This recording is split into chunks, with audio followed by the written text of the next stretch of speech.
Hey, kitty. Hey, kitty. Hello, my darlings, and welcome to a new What I Read in a Week vlog where I mood read.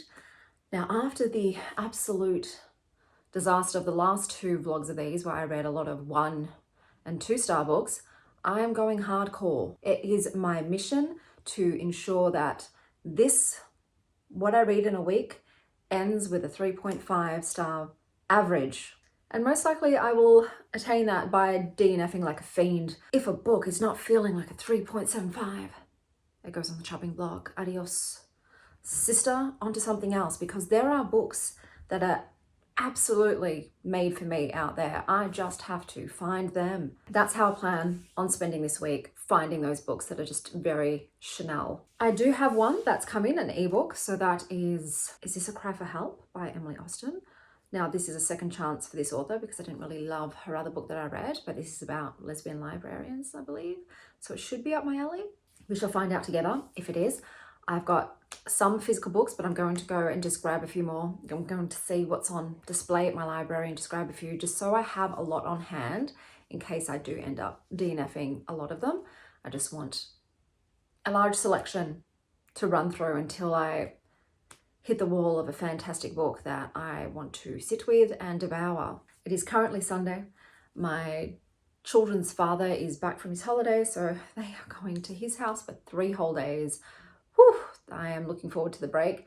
I have plans to see my best friend Kim today. We are having brunch. Obviously, then I'll go to the library and see what I can snag from there really quickly. And I'll get reading and I'll let you know how I'm going. We were doing that in year 9. Yeah. It does actually smell really good and I'm really hungry. Trash cat strikes again. Is that comfy? So comfy. Hello, my darlings. I meant to tape this before I went out today, but life didn't work that way. Everything just went bonkers. Oh, God. Yeah, so I had a POTS episode, so my brain is absolutely fried. I can't hear myself properly either, so I'm talking weirdly. At least I think I am.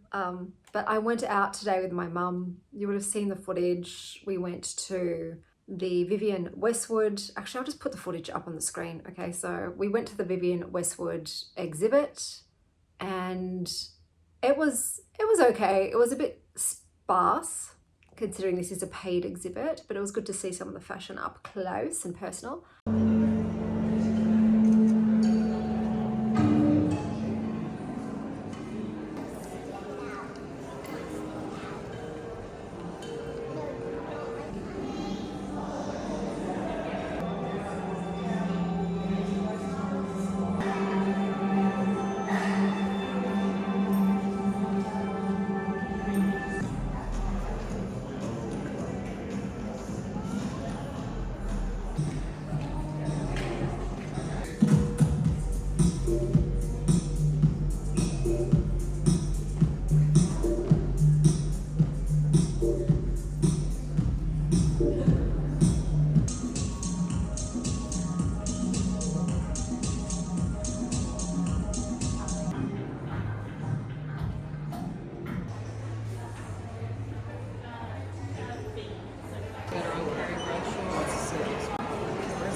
And then we went out for lunch. The eternal... Not stressing me.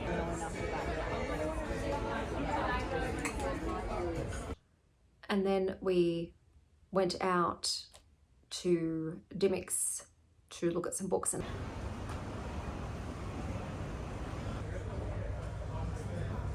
I actually bought a book. I wasn't planning on buying a book, but I saw it there. It's Lost Gods by Breene. This was a 5-star read for me and I decided to buy it, so to add it to my 5-star bookshelf. I also went to the library to do a mini haul, so I got Sleeping Worlds Have No Memory by Yaroslav Basukov. This is actually kind of a vibe with my purple dress. What is this about? When lies become truths and two kingdoms head to a bloody war, a man is exiled for his conscience. I think this is a sci-fi. It's about the fragility of the human condition, our beliefs, the manipulation of propaganda for political gains, and our ability to distinguish the real from the unreal, and our willingness to accept convenient truths. This might be full on. Russian-born author. Okay, and then I picked up, I went on a purple vibe today. I didn't even realize it until I got home. A Steeping of Blood by Hafsa Faisal. This is a sequel to A Tempest of Tea, which I thought was okay, but there was a character in there I absolutely loved, a male character, and I thought, I have to read the second because I need to know what happens with him. It says, Arthi Casimir has no time to mourn anyone's death, let alone her own.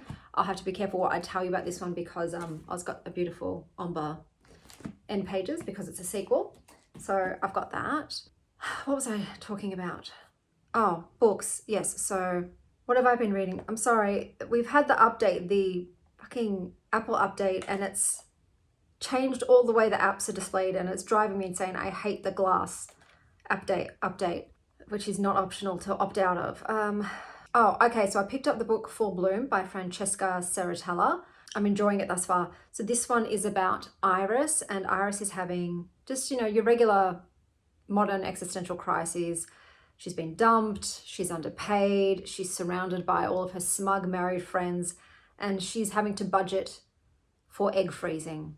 And by that I mean her eggs, so that she can become a mother in the future once she finds someone.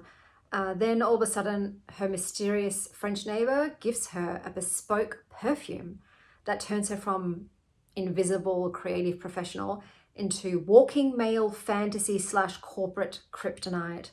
Just one spritz, and Iris is getting jobs, lovers, access, power, and entry into rooms previously locked to her. I think the perfume, unfortunately, is also going to lock other things that is not as good. We shall see once we get to it. But as you guys know, I love perfume. So I was very intrigued by the premise of this book and this magical perfume. So we'll see how we go. At the moment, I'm liking it. And then I also started Is This a Cry for Help by Emily R. Austen.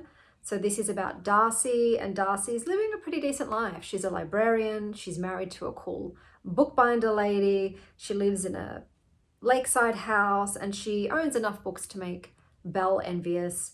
But then one day news arrives. Her ex-boyfriend is dead, and Darcy's brain goes straight into, it's my fault he died. She ends up having a mental breakdown. She goes on medical leave, and then she has to confront grief that she has been poorly shelving away all these years. But once she's done that and she returns to the library, she immediately gets dropped into a culture war hell. Just think communities erupting over book bans and the like. So we haven't gotten to that part yet, but I'm guessing the drama is coming. At the moment, the main character, like I said, I feel like maybe Emily Austen's characters are all like neurodivergent, or they've all got trauma, or they've all got like mental illness of some kind. I think it's a theme with her characters. So far, there's no death anxiety, thank God. Just one brief mention of it. And I'm like, please don't let this be a main personality of the character. It doesn't seem to be. We started off the first page where she's talking about a patron is watching porn on the library computer. And yes, that does happen more often than you'd think. But supposedly in America, she says that it's not illegal for them to watch porn on the community computers, and that she can't actually make him turn the porn off. That's not the case in Australia. So in Australia, we would go and say like, excuse me, sir, was always a sir, but you're going to have to turn that off. This is a public space and you cannot watch that material in a public space. And if they didn't, our computers have the ability to log them out of their computers. So in Australia, we do not allow patrons to watch pornography on a main computer the way everyone can see, children can see, all that sort of jazz. But yeah, in here saying that they're allowed to, she can't stop them from doing it. So if you are a librarian in America, tell me if that's true or not, because I was like really shocked to hear that they won't kick the patron off the computer for watching pornography. I don't know where else I was going with this because I am suffering from the POTS episode. I haven't recovered. I am enjoying it thus far. I'm only a little bit of the way in, but both books so far feel good. So I'm going to continue on with them as long as they feel like they're giving more than 3.75, and then if none of them are good, I will go on to these. So yes, I had a nice day out. It's just unfortunate that I've had a POTS episode. I really need to go lay down, guys. So I will catch you later. Hello. Hello. How'd you fit in there? Hello, my lovelies. I have some reading updates for you. I did not continue on with Full Bloom, but I will, and the same with the Emily Austen book 2. Bless you. But I did diverge. Because I did get some audiobooks come in. One was a highly anticipated read for this year, so I had to go on to that. That was George Falls Through Time. George Falls Through Time is about a man who lives in London, well, not London, Greenwich, and he's a dog walker, okay? And all of a sudden, he falls through time back to the medieval ages. Now, the cover's giving fun, humorous, whimsical. That was not this book. So George is a miserable cunt.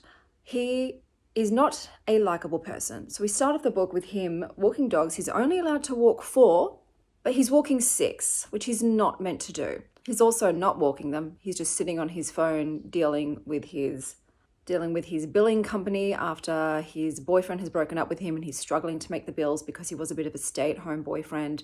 And while he's doing that, 2 of the dogs go missing.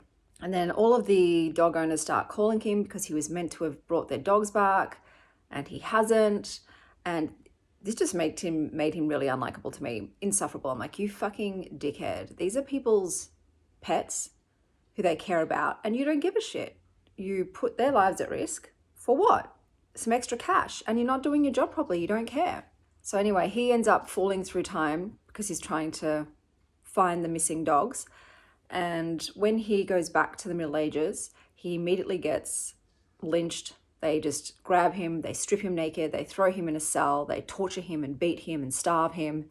And I'm like, what the fuck is this? Is this going to be the whole book? Just absolute misery and despair. Yes, it is bleak and grim. People in the Middle Ages seem to just want to kill you all the time. He also unrealistically manages to learn Old English within a matter of weeks.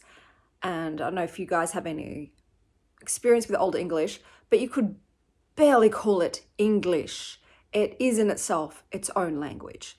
So that is just entirely unbelievable, especially from someone who has no linguistic background, historical background. It was not a good reading experience. Okay, like I said, the cover was not synonymous with the content of the book. I was like, is this going to be more of the same? Because George, like I said, George is an awful character. And I'm like, well, I'm not really rooting for this guy, to be honest with you. I'd rather him die and we go on to somebody else. So I read some reviews and it doesn't get better. That is the tone of the book.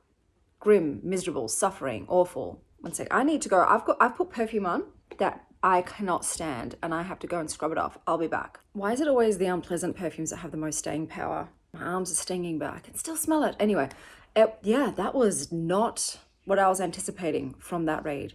And I'll also say, didn't love the audiobook narrator's voice either.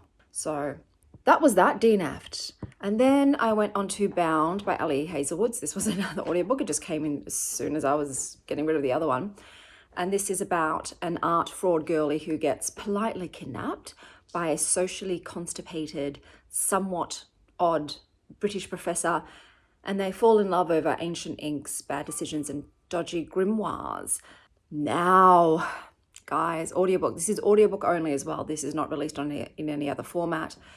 The guy, the British professor, is meant to look 28 because our female protagonist is also in her 20s. So tell me why he sounds like he's 78 years old.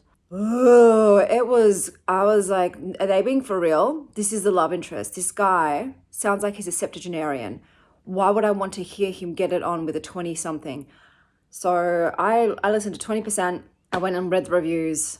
A lot of people also had the same issue with the male narrator's voice being too old to be the love interest.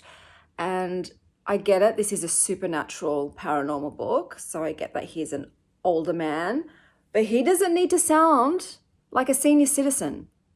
when this is meant to be, you know, a book with characters who at least one is in her 20s and one who looks 28. Like, we can't see, guys. We can't see. We can only hear. And I didn't want to hear it. I thought if I get to a sex scene, I have to hear him pumping away with her, because she also had a very young voice. She didn't sound 28. She sounded like she was 22 years old, the narrator. So it was just, look, I don't mind some age gap, but if there's 50, 60 years, it gives me the ick. It gives me the ick. No. Like, my own parents are only 20 years older than me, my parents. So, yeah, I had to DNF it. I can't even tell you if I was enjoying the story because the voices were just putting me off and there was no chemistry. I'm guessing that's because, the actors were very different ages, but just even in the story itself, there was no chemistry whatsoever. And this is, you know, first and foremost, a romance. So I did DNF that as well. So like I said, I'll be going on to Is This a Cry for Help and Full Bloom perfume book while I'm wearing an awful perfume. I'm only on chapter 3. It's 28 pages in, but I'm hoping this will get unhinged. Today I'm just going to take my car in to be serviced. It's near a shopping centre which I have to go to be able to catch a bus home anyway. So I'll probably go grab a drink to have on the bus ride home, and I'll update you guys once I have read some more. Let me just check to see if I've got anything else that I'm listening to, because yesterday Libby had their, you know, adding all the new audiobooks to my library day. So I might have gotten something new while I've been sleeping. Oh, 3 notices. What have we got? No, I don't want to read that. No, I don't want to read that. Okay, proceed. Don't want those ones. But what have I got? Okay, I've got, what the fuck are these? Waiting for Ted by Marieke Big. Don't know. Don't remember. Magical Midlife Madness by K.F. Breene. Also, don't remember what these are about, but I will just pick one to listen to when I'm on the bus. So I might update you because I'd rather not take my e-reader because it takes up space compared to just my little headphones. So yeah, I'll start listening to one of these on the bus ride home and give you an update when I get back.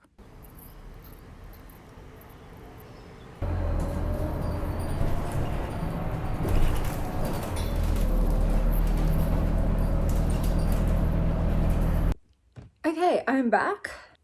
I am actually really worried about how much they're going to charge me for the service, because I started rattling off all these things that they said will probably need to be replaced. Like, we need to replace your coolant and your engine oil and this and transmission fluid and all of these things that are not included in a typical standard service. And I'm like, oh, because they're like, oh, you're here for your 110,000 K. And I'm like, well, no, I've only done 75. Even though my car is 12 years old. And they're like, oh, no, we still do all these things. And I'm like, well, do you have to still do all these things if I'm like 40,000 Ks less than what you thought I would be? Ah, man, I'm not good with this stuff. I was just like, okay. And I'm like, oh, I think this is the sort of thing I should have asked someone who's a man to come with me, because I'm scared. You know, it's like, I've only got so much money in my account. How much is it going to be? So yeah, I'll wait. They said that any big expenses for things that need to be replaced, they have to call and get permission first. So we'll see. But next time, yeah, I'm going to call someone to come with me and maybe try and find a cheaper mechanic, because I don't think where I'm going is cheap. So yeah, I'm having like low-key panic attacks about, you know, do I have enough money to pick up my car? But I did listen to Magical Midlife Madness. Remember how I was saying I hadn't come across a very theatrical, very produced audiobook? I have now. Holy shit, the amount of stuff that is in this is insane. Multiple voice narrators, sound effects, music. Like, they'll just start playing music while the character is saying something. It feels like an Elvira movie. It is just so, I'm gonna say it, it's over the top. It's too much. It's like, girl, do less, do less. I'm coming. The door swung open and a pleasing floral aroma wafted out. An older woman stood in the door frame, her hair short and white, her back slightly hunched, and her pale blue eyes lined with crow's feet. Her thin lips curled up at the corners, and her skin looked baby soft. Hi. What in the holy bejesus are you at? I don't know if I like it. There's so much going on. It feels a bit frenetic, especially the music. I'm not a fan of the music or overuse of sound effects. I love multiple narrators, that's great, but yeah, I'm not loving the main narrator's voice either. So our main character, Jessie, is meant to be 40 years old. Why is this author making her sound like she's 65 years old? Just in terms of how she's acting and everything. I'm like, they keep bringing up she's middle-aged. I'm like, geez, okay, mate, calm down. Yes, technically 40, which I am, is middle-aged, but you're acting like they're a senior citizen. Just, my God, 40 ain't old. So she's just gotten divorced. Her son's gone off to college, live his own life. She's had to move back in with her parents for financial reasons. Turns out her parents it's not an ideal living situation, let's just say that. And now she's gotten this offer to sort of take care of this creepy house from her like childhood town that she was always intrigued by. And she's just arrived and been greeted by a very cold, weird butler. And I think this is going to be a magical book because of all the sounds that keep popping off. Like, no, I'm not even joking. That's like one of the sounds. And I'm like, what is going on? This is nuts. I don't know. Like, I've listened to the audio samples of things like Dungeon Crawler Carl, which is also a very theatrical audiobook, but the sounds in that made sense, whereas it felt like they were just trying to jam shit in any way they could, just add more. And yeah, sorry, I'm yelling. I'm on the precipice of a POTS episode because I had to do a lot of walking to get to the bus stop. But I don't know how I feel. I don't know if I can do it. I don't know if I can listen to this. Like I said, I'm not loving the characterization of a 40-year-old. I'm taking offense at how old they're making her sound. I'm like, chill. But we'll see how it goes because she's also a bit, I don't know, she's a bit obnoxious, but that could just be the audiobook narrator's way of delivering the lines. You know, that's the thing. How I would read something on a page is sometimes very different to how the audiobook narrator chooses to interpret and act it. Like maybe I wouldn't have yelled that line that way in my head. So we'll see how we go. I'll probably listen to that on the bus on the way back to pick up my car as well. I gotta yap less about my personal problems and just talk about books on here. I'll see you guys later when I have a reading update.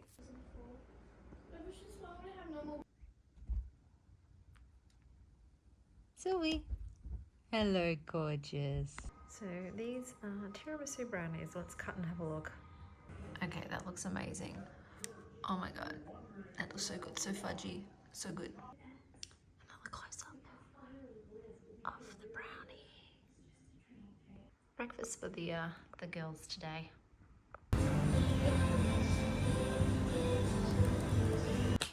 Hello guys, it is Sunday. I did not film and update you for a while because it's just too busy. We had sleepovers and just a lot of things on. So I am updating now and I'm going to let you know how I went. First of all, I have to thank my mamacita, McKenna from McKenna Loves Content, for gifting me Christmas Daddy. Thanks, bitch. I appreciate it. I love you very, very much. And I will treasure this as a memory of our beautiful friendship. And now let's go back to the books. I've got you on a weird angle because I want you to have Bluebell in the frame. So, Is This a Cry for Help by Emily R. Austen. I think that's where I last left you. I was reading that. It's definitely more of a character-driven interior novel about grief, guilt, queerness, and a slew of mental health stuff, including eating disorders. And this author's just not for me. The way that she writes about the mental health stuff and that, it just bums me out. It bums me out. I find it very depressing and not enjoyable to read. I love the stuff about the library, but the personal character stuff, no. So I DNF'd it. I then picked up Point B by Drew Magari, which was on my TBR. And this is set in a futuristic world where telephones or port devices have the ability to teleport you to certain locations. And it starts off with a chapter with a teenage girl that is suffering because this weird man keeps teleporting into her room at night and telling her to kill herself. And yeah, she ends up doing so. I didn't like this. I picked it up because it's by the same author as The Hike, so I was sort of going into expecting that, but it's more YA, and the teenage girls felt like teenage girls written by a middle-aged man. So this one was not for me. I then picked up, oh, it's not in here, Full Bloom. I kept going with Full Bloom by Francesca Serritella. And I feel like this is supposed to be a really glossy feminist fantasy. I think that's what they were going for. It's about a woman who is gifted a bespoke perfume that makes her irresistible to everybody in different ways. So the way that it triggers people is different on each individual person. I'm going to tell you that most of the men's become instantly sexually attracted to her. So that tends to be the main effect it has on men. But the perfume curdles, it sours, it unlocks her repressed trauma, involving a childhood fire that is darker than it seems. And this was not what I was anticipating. So I love perfume. It's not really about perfume that much, okay? It's just, yeah, she gets given a perfume by a really cool eccentric perfume lady who I wanted to know more about her. Her name was Madame Rapacine, and this is not the first time she's created a perfume to help a sister out. I wanted to know more about her and the other women that she's given perfumes to rather than our main character that we got. In this book, it is about a whole bunch of stuff. I think the author bit off more than they could chew. We've got housing corruption going on, murder, drug addiction, infertility. So it's very on page. She's trying to freeze her eggs. But I can see there could be triggering stuff in this. It's about assault. It's about workplace inequality and sexism and politics and slut shaming and dubious consent and infidelity. I did not like our main character. Literally, this is where the dubious consent comes in. She goes around sleeping with every man she meets. She's like, oh, that guy's way out of my league. He's a movie star. Oh, wait, I've got the perfume on. Boom, in her bed. And look, I understand maybe about initially attracting them, wear the perfume, maybe have a make-out session. That's kind of straddling the consent line. But having sex with someone whilst wearing a perfume that compels them, I don't like that. That feels incredibly icky to me. It's like, wear the perfume to have a make-out on the first encounter. Second date, though, no perfume, no special perfume. So then if they actually want to sleep with you, it's because they want to sleep with you. They're not being coerced by an external factor. They're not being manipulated into it by chemicals and pheromones. So I thought it was really gross that she was just using this as a ticket to Dicktown, and the way that she just slept with everybody, boom, boom, boom, first date, sleep with them all. I'm like, sexual safety is not priority there. And the fact that she's also doing this whilst undergoing egg retrieval. So when you were doing that, they're pumping you full of hormones to get your body to release as many eggs as possible. You can get pregnant, okay? And I'm like, should you be doing this whilst you're going to Pound Town every night? The infidelity comes into play. She's seeing a guy and then she runs into her ex and then she sleeps with her ex. And I'm like, ugh. Her ex, who had previously shown no interest with getting back with her, who was moving in with his new girlfriend. And then he's like, no, I don't know what happened after I saw you at that party. I just can't stop thinking about you. I broke up with my girlfriend. I'm like, this is gross. So I did not like that factor. That was very unpleasant. But then I said, this book just goes bonkers. What genre is this? Is it litfic? Is it thriller? Is it horror? Is it satire? What the is this? I don't know.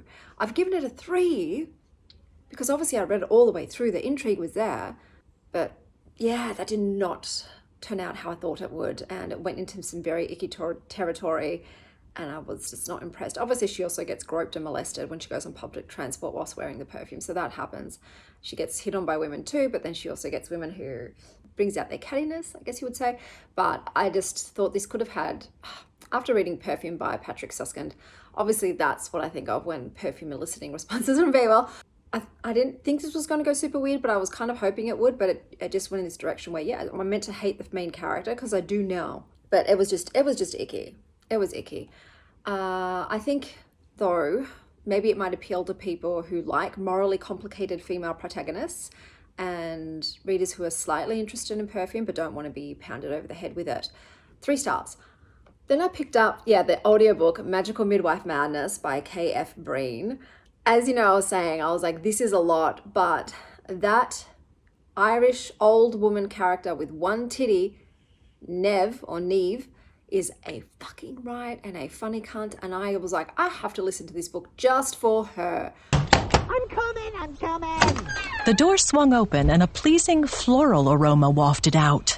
An older woman stood in the door frame, her hair short and white, her back slightly hunched, and her pale blue eyes lined with crow's feet. Her thin lips curled up at the corners, and her skin looked baby soft. Hi! What in the holy bejesus are you at? I adored her. The audiobook itself, they are literally taking the piss with it. There are sound effects for when she goes and takes a piss in a toilet. We get the audio pleasure of listening to her urinating into a toilet. So I was like, like I said, the sound effects sometimes went a bit too far, unnecessary. We don't need that kind of ambiance. And the soundtrack, the musical soundtrack, was just so discordant and disharmonious with what was happening in the scene, and just felt very abrupt and obtrusive.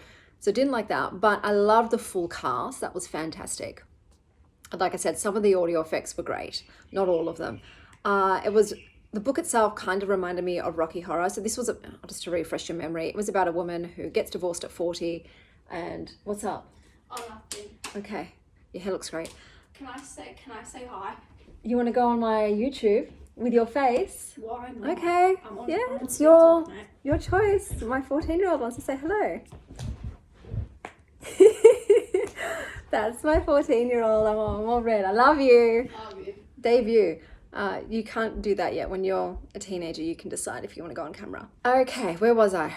Yes, she's 40. She's divorced. Her son's, left home, gone to college. She moves back with her parents, realizes that's not an ideal situation, and gets an opportunity to become the caretaker of this creepy house that she was always fascinated by, that comes with a weird butler, who was also a great character, and, like I said, a one-titted, loudmouthed neighbor lady, and then also a vampire. So you've got the three side characters. I loved them the most. They were delightful. They were very colourful characters.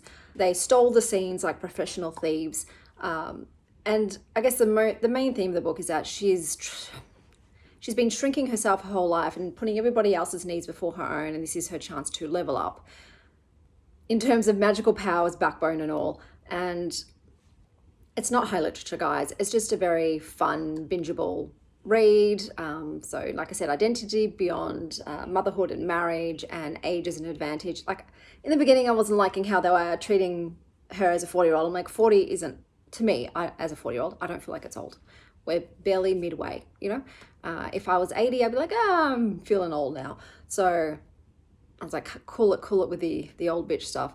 I will say, however, so I've given this a 4.25 for enjoyment factor. Okay, so remember, I listened to this as a full production audio, and it was fun. And the character Neve,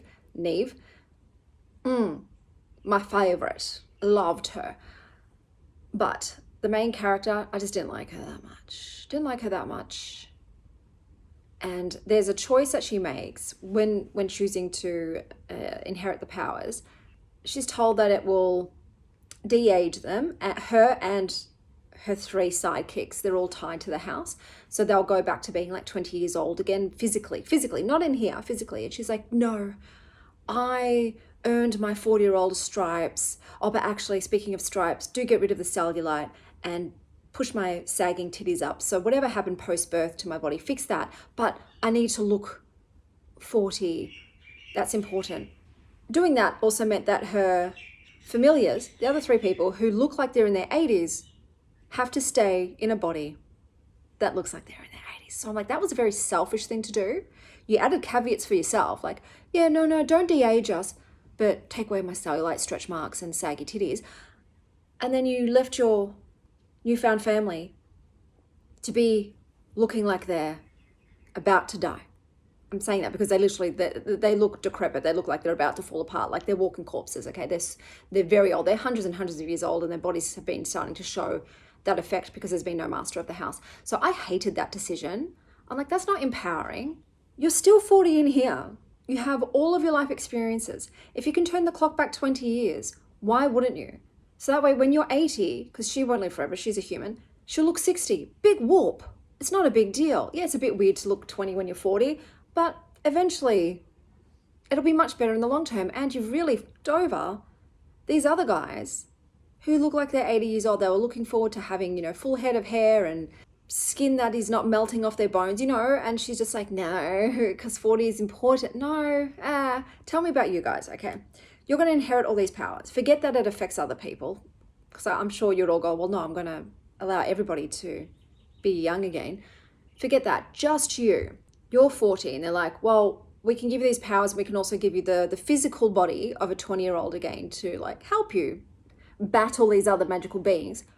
Would you say, no, keep me 40, thank you very much? Or would you say, yeah, sure, de-age me 20 years so I'm stronger and healthier and fitter and I can take on these magical fights? Let me know down below. So that was frustrating, but I think you'll like it. If you like older protagonists, if you liked Charmed, it was very much giving Charmed vibes. Slayers of Old and Clean Sweep, they were very similar. I then went on to the next one because I thought that was so fun. Let's try the second one in the series. So this is called Magical Midwife Dating. Unfortunately, I hated the story plot of this. So this is just a paranormal love triangle that she gets into and potentially starts a supernatural turf war. You know how I feel about that. I'm like, no, because there is a guy in this one and they start flirting, but they're like, no, we've got to keep it friends. We've got to be just workplace buddies only. Keep it on the up and up. And you're like, sure, mate. You're not eventually going to wind up together. I will say this also reminds me of a Lona Andrews series, but much lighter and funnier and sillier. But I decided to DNF the second one in the series. I wanted more Neve, and I'm like, oh, she's not really getting much screen time, page time, audio time in this one. It's about the love triangle, and like I said, I don't like the main character, so DNF'd the second one, but had a fun time with Magical Midwife Dating. Now I'm like, okay, graphic audio, what else have you produced? Because that was fun. Not the peeing in the toilet and the soundtrack, but the rest of it. What else? Oh, I picked up a cookbook called Salata by Michael Rantisi. So I've already made some salads from this. Kids have been a fan.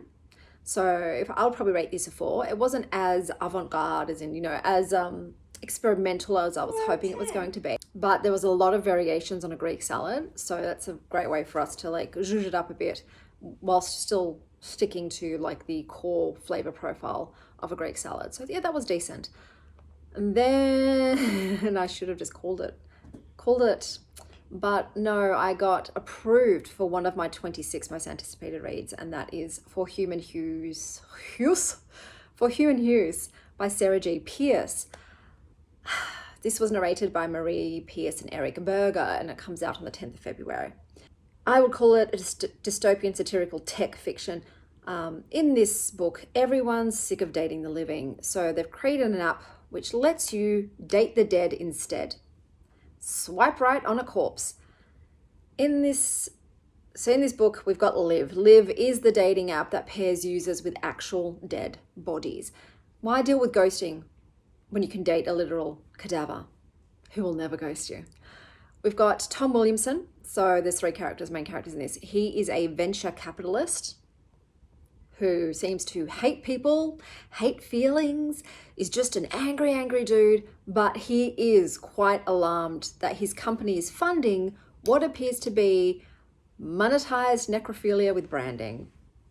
Understandably so. But unfortunately for Tom, Liv's creator, Auden White, is a very smug tech visionary who believes he's reinventing intimacy while burning through cash ethics and enemies. And then there's Mara Reid, Auden's stepsister and girlfriend/ex-girlfriend, who knows Auden's secrets and very much doesn't want to be a part of this nightmare necrophilic shit, but gets pulled in anyway when Tom realized she could be the key to stopping this Liv shit. This world, the app explodes in popularity. It's very unrealistic, okay? And demand for cadavers skyrockets, so bodies then become commodities, and people are like, I need to get myself a new dead person by killing a real person.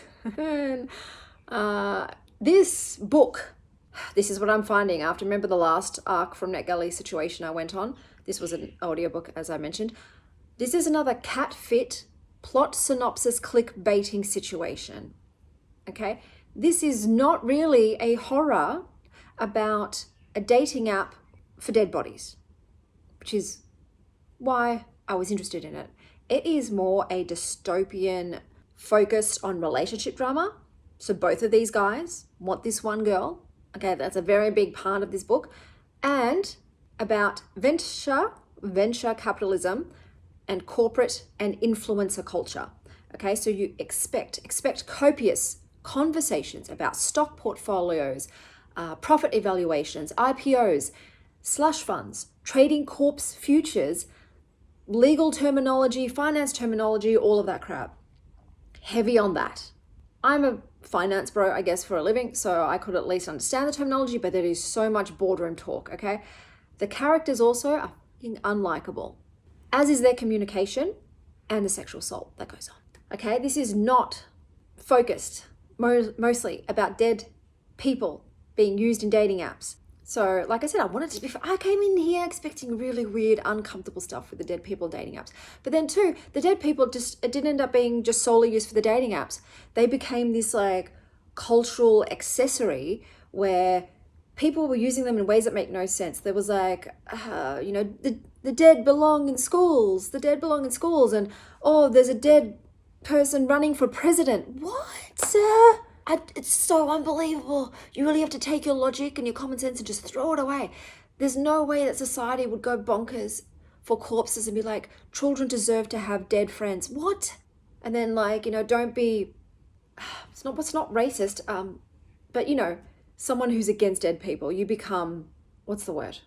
A pariah if you don't accept dead rights and that dead people belong in public spaces and all this stuff. And I'm like, the health safety concerns alone, because it's not like they created this technology that keeps them like pristine. They're just embalmed. Eventually they start leaking fluids and they start rotting and decaying. There was just a little bit about the weird necrophilia stuff with the dating app uses of the dead people, but it's just at the corner of your eye, you know what I mean? Not only that, the book had very messy time jumps that were very discombobulating and disorienting. You were like confused. What's happened? Has time's passed? How much time's passed? There's a lot of I would say do not read this if you're a metaphobic. Surprisingly, a large amount of vomiting was going on with this. It was way too long. Didn't need to be that long. It reads like it was written by a man, especially to do with the sexual assault stuff. This just went weird and icky in other areas and not about, I guess I was expecting to have user experiences with the dating app. Like, show me the users and what are they getting from these dead people? What's it like? And what's the science behind? What's the logistics of transporting dead people? And do they still have rigor mortis? Do they, like I said, what's the decomposition rate? What's the storage factor? How much time do you have? What's the cleanup like? Like, I was expecting more of that. No, like I said, it's mostly about the running of the business. And then this side plot with this relationship love triangle, and then a very dark past involving like pedophilia. So I gave it a 2, and that is generous. Okay, that's a generous 2.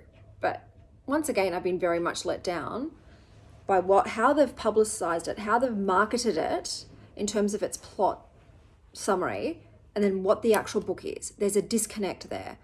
All right, who would like this? I guess people who are fascinated by tech culture, people who are interested in seeing influencers go bonkers, people who hate dating apps. Similar stuff, tomorrow, and tomorrow. The dynamic there reminded me of the dynamic here, and tomorrow also did like background stuff with being part of a gaming development company, and maybe the movie Her, but make it necrotic. So let me sum up all the books and I'll tell you what my average was. I was hoping for a 3.75. Did I get there? We'll say. So I read Full Bloom by Francesca Serritella, which I gave 3 stars. This is a messy fable about what happens when a woman becomes everything the world says it wants and realizes that it only seems to make her life more complicated. We had Magical Midlife Madness by K.F. Breene, which I gave a 4.25 based on the audio book of this. And this was a hilarious fantasy about discovering that 40 is when the magic finally comes. I then read Salata by Michael Swanwick, which was like a 4-star cookbook, salads. And then I ended up with For Human Use by Sarah J. Pierce, which I gave 2 stars. A satire where dating the dead becomes easier than dating the living. I ended up with an average of 3.3. So not what I was hoping, but that's also my fault for sliding an arc from NetGalley and ALC, because I do not DNF those, even if they're horrible. So that did have the potential to drag the rating down, and it did, but that's okay. That's everything that I read, listened to for this reading vlog. Let me know a book you read recently down below, or give me a salad emoji. And until next time, stay well, Star Child.